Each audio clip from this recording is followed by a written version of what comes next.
আসসালামু আলাইকুম। খুব দুঃখজনক ব্যাপার যে আমাদের ফার্ম থেকে আরও একটি তরতাজা বান ঝরে পড়ল। এই ছাগলটা মারা যাওয়ার 24 ঘন্টার আগে বিয়ায় এবং দুটি মরা বাচ্চা প্রসব করে। বিয়ানের টাইমও হয়েছিল, কিন্তু বাচ্চা দুইটি যথাক্রমে মরা বাচ্চা প্রসব করে। কী কারণে ঠিক বলতে পারবো না।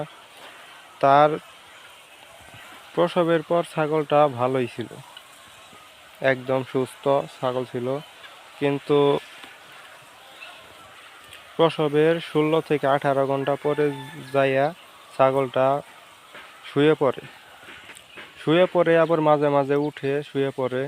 এরপর ছাগলের হালকা পেট ফাঁপা হয়, তারপরে ছাগলে মুখ দিয়ে জৌলা পড়ে। তো আমরা তো একে ওরাল স্যালাইন খাওয়াই দেই পেট ফাঁপার পরে, কিন্তু কাজ হয় না। পরবর্তীতে ছাগলটা মারা যায়। আসলে খুব দুঃখজনক বিষয় যে ছাগলটা মারা যায়। কী কারণে মারা গেল, আপনারা কেউ যদি জেনে থাকেন অবশ্যই জানাবেন।